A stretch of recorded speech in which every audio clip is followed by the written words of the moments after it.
Welcome to the Real Voices podcast, where we explore the personal journeys of real estate professionals through their own unique challenges and successes. Real Voices is brought to you by Equitable Title and Escrow, providing a better approach to title and escrow through team support and innovative services.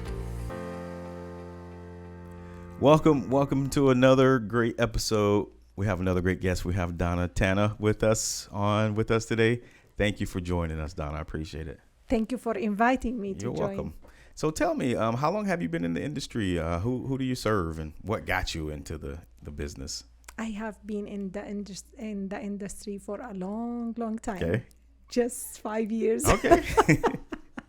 But the first few years of which I was just a part-time, not really doing real estate, because I was a full-time teacher. I have been beginning of or end of 2020, I was teaching for 17 years. Okay. And I started the real estate in 2016, but I was doing it part-time, so I wasn't really making any deals.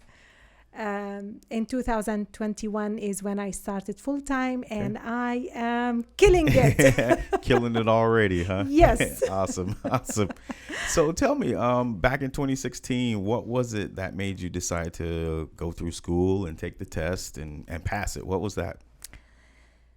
Obviously, when you are a teacher, you are all about public service and helping others.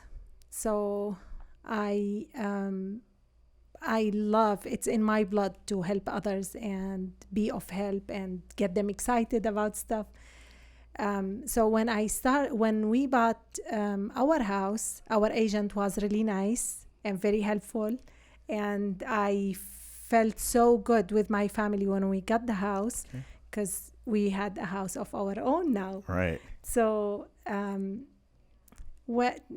seeing that, I wanted to make other people happy, also getting their own homes. And in addition, I wanted to be free, because I taught for so long. And so I wanted something where I can schedule my own time and go anytime I want in the morning. Okay, makes sense. Yes, I wanted more freedom. Huh? Yes. So,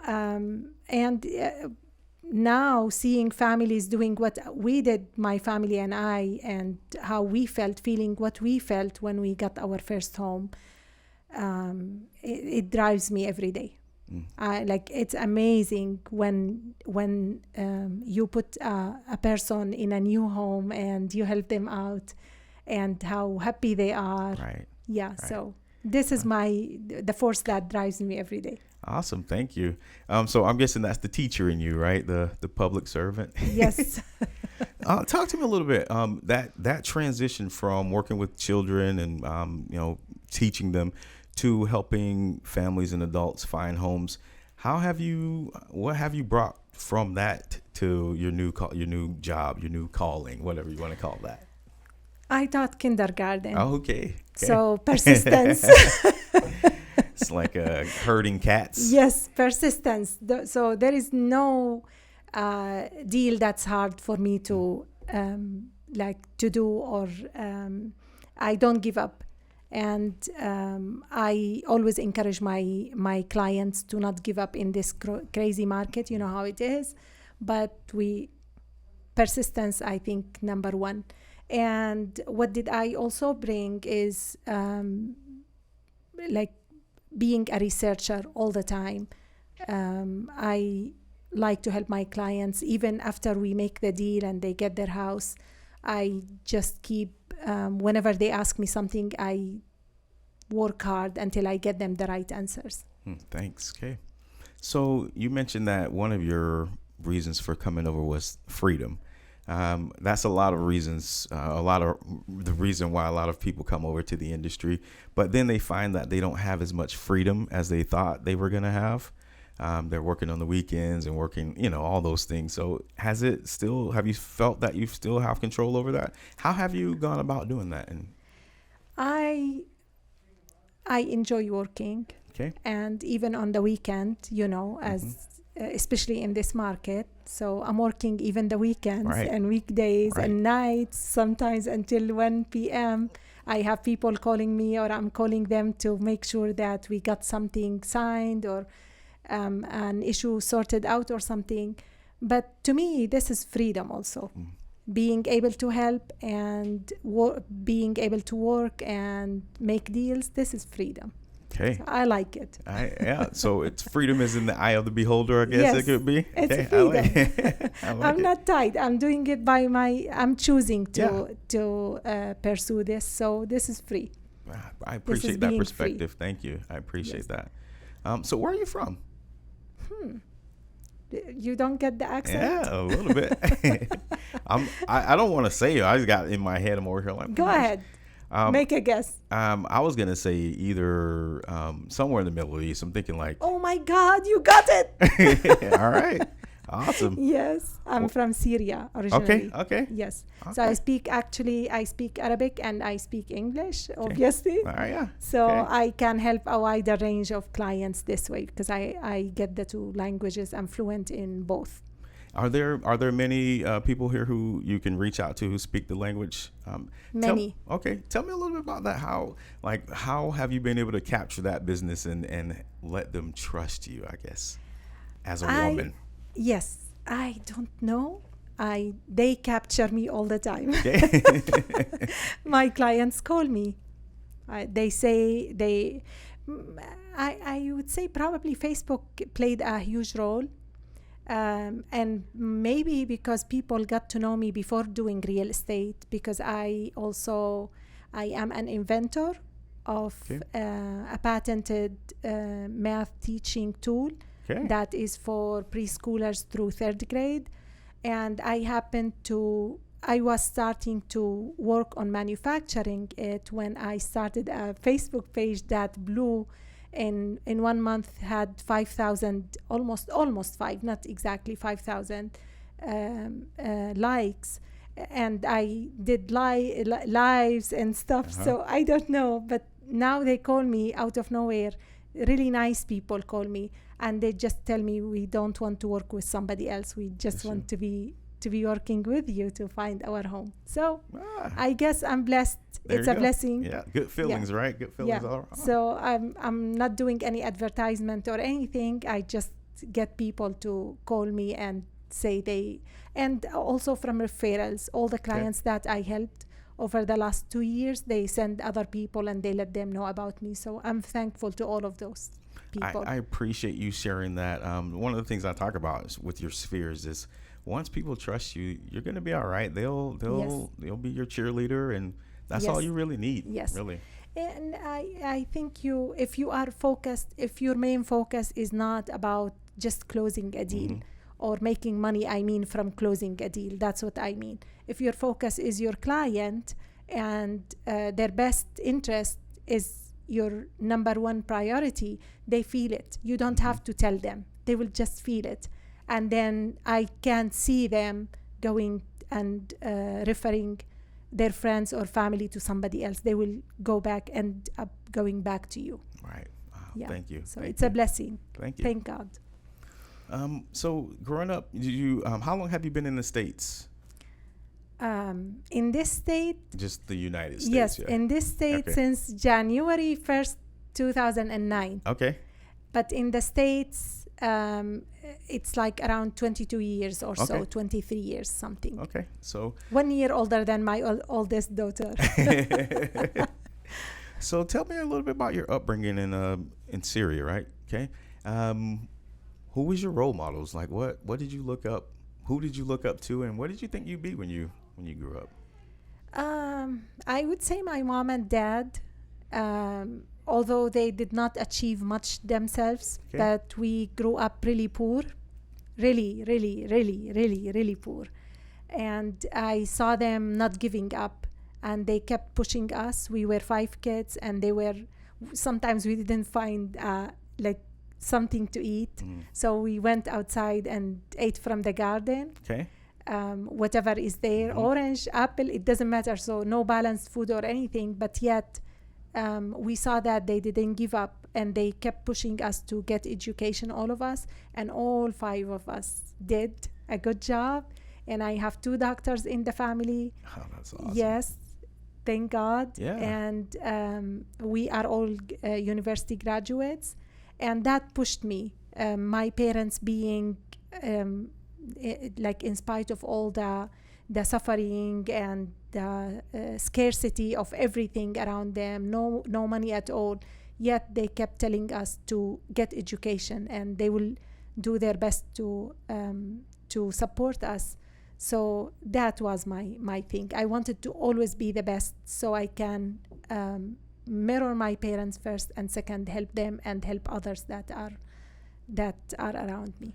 Man, I appreciate you sharing that. It's so, to me, that's fascinating. Oftentimes, when there's poor parents, the parents' mentality is poor as well, and so they tell their kids that they can't do anything either. It's just, this is the way it is. And so well, you were blessed to have some parents who had foresight for that. So thanks for sharing God. that. Thank you for sharing that. Thank you.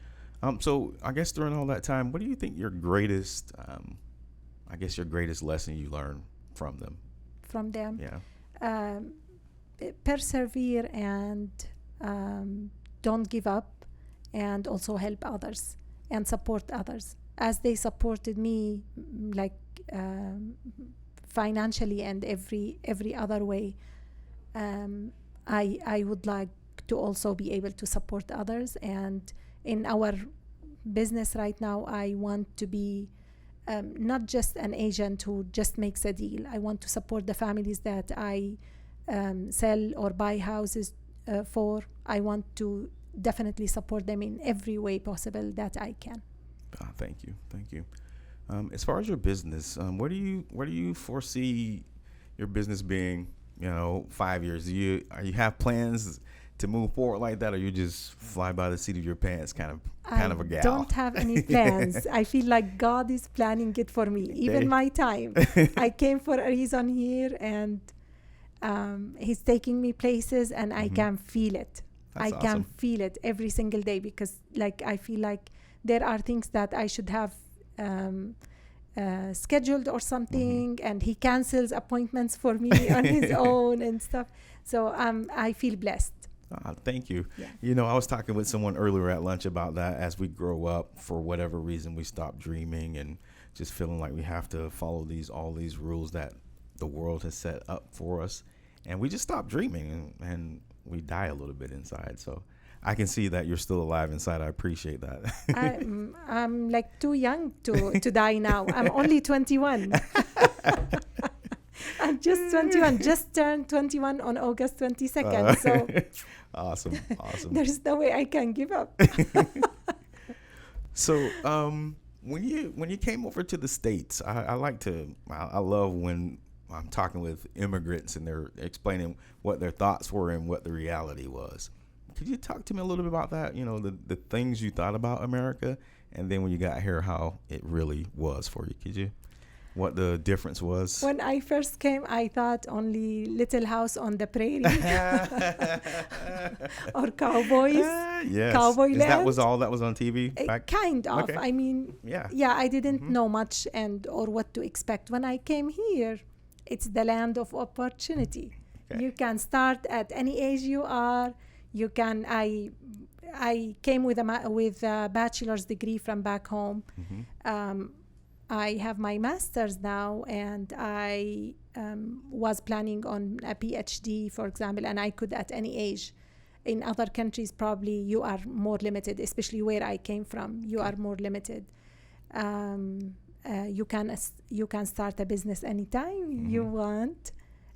So I would say the land of opportunity. We are lucky to be here. I really do. You appreciate can buy it. a house anytime you want. And if you pick the right agent. That was a little plug right there. I like it. I appreciate your perspective. It really is refreshing, because I can be so cynical about the country that I grew up in. So thank you so much. If I were to, I guess, talk with one of your kids and ask them something that mom's always teaching, what do you think they'd say to me? Something that you really wanted to instill in them. In my own kids? In your own kids, yeah. Okay. I have 2 girls, so Okay. I want them to be strong, Okay. and not to give up, and to keep going, and to help others. That's what I want. And to also, very, very important, to be solid in their love of God and others. Just thinking about the service, you mentioned that multiple times in our conversation. It seems like that's important to you. Why is that so important for you? What do you think? Okay. So I was just talking to a friend a few minutes ago when I was driving here, and I was telling that friend how nobody leaves this earth with something in their hand, or like money or like properties or anything. So the actual thing that we might leave with is the thoughts of others and their love and their support. So I think that the only one thing that should be of value to us is how much we support others, not how much we make or how we live or what we eat this morning or in the afternoon, or if we go for a vacation, or it's all like things that don't last. But when you support somebody else in any way possible, that will make them a better person, and that's what counts. I like it. Thank you. Thank you.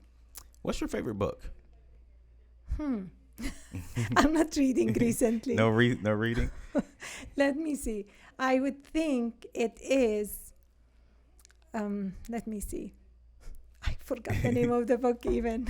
You know what it's? Well, I guess when I ask that, it's just usually Let's say kids books in general. Okay, that's cool. What is it? What about picture books? Okay, so that's your forte, comics and things like that.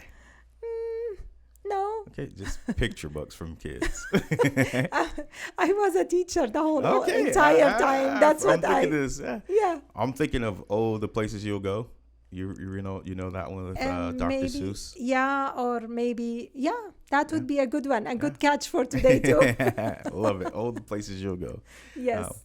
I really do like that book. My wife actually gave that book to me back in 2002 or so.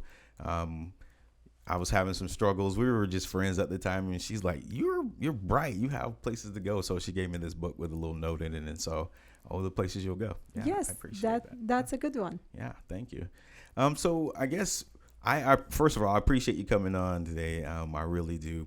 And you seem so adventurous and just full of life, which I appreciate. Tell me. Or a ball of fire. My neighbors call me a ball of fire. I love it. Tell me, what is the craziest, most adventurous thing you think you've ever done? As a realtor? As in life. Let's just stick to realtor. Right. How about that? I'm okay with that. I would say showing like 20 homes in one a day. Yes. Yeah, that's a lot. Yes, and after coming back, writing offers for multiple clients. So was this one client you were taking around, or no, multiple clients? Multiple clients, but I managed to schedule all of them together. Wow. And I came back and I wrote offers for all of them. Wow, that's pretty wild. Yes, it is wild. Pretty wild. Well, I appreciate you coming on. I had a great time with your great conversation. Where can the audience find you at? Where Facebook, phone numbers? Where can we find you? Facebook. Okay. Facebook. I love Facebook. Awesome. It's for younger people like me. I like it. So they can find me.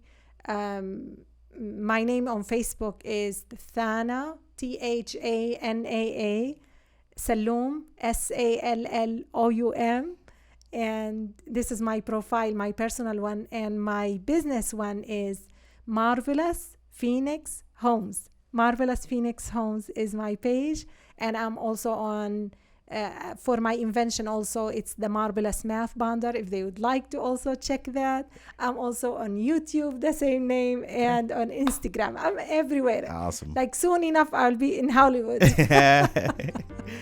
Thank you so much for coming on. I appreciate it. Thank you. Thank you so much. Have a good one. Thank you. You too. God bless.